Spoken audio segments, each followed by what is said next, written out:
छत्तीसगढ़ में 24 घंटे में 12,666 नए मरीज मिले हैं, जबकि 199 लोगों की मौत हो चुकी है। छत्तीसगढ़ में अब तक कुल 6,52,362 संक्रमित और 7,310 मरीजों की मौत हो चुकी है। छत्तीसगढ़ में सोमवार सुबह 11,223 मरीज डिस्चार्ज हुए। यहां डिस्चार्ज मरीजों की संख्या 5,21,217 हो गई।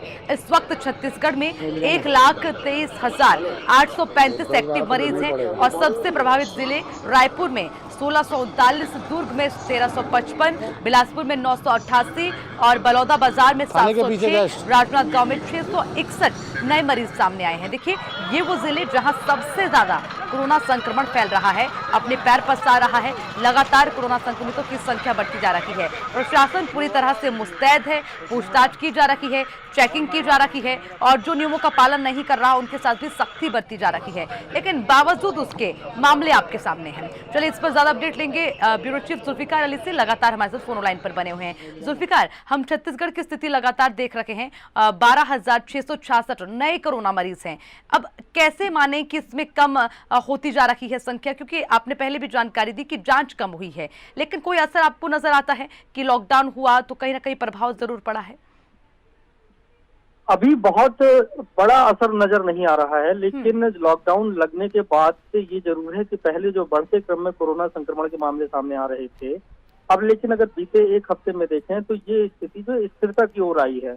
और बीते 24 घंटे में जो 12,666 मामले आए हैं, इनमें मामले कम हैं, तो ये सुखद जरूर है। लेकिन इसे सुखद इसलिए नहीं माना जा सकता क्योंकि अभी तक 55,000 के करीब जांचें हर दिन हो रही थी, लेकिन कल का दिन रविवार था और ऐसे में 40,000 से कुछ ज्यादा ही जांचें हुई हैं। तो ऐसे में करीब 12,500 से ऊपर जो मामले सामने आए हैं, तो ये चिंता का विषय तो है ही। जो एक मामला भी अगर आ रहा है तो वो चिंता का विषय है और करीब 200 लोगों की मौत हुई है।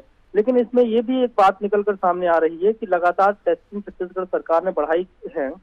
अब जो टेस्टिंग सेंटर हैं वहां पर जो संक्रमित लोग हैं, जिन्हें जो सिम्टम्स हैं, वो पहुंच रहे थे और कल करीब 15,000 कम लोग पहुंचे हैं।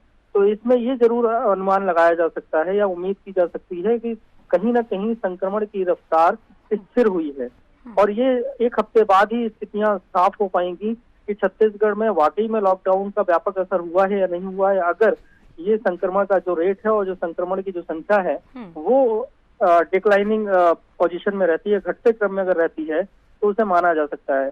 हालांकि जो स्वास्थ्य सुविधाएं हैं छत्तीसगढ़ में वो नाकाफी साबित हो रही हैं। प्रशासन के लाख दावे हैं कि व्यवस्थाएं की जा रही हैं, लेकिन वो व्यवस्थाएं जमीनी स्तर पर नाकाफी साबित हो रही हैं। बहुत बहुत शुक्रिया जुल्फिकार आपका तमाम अपडेट के लिए।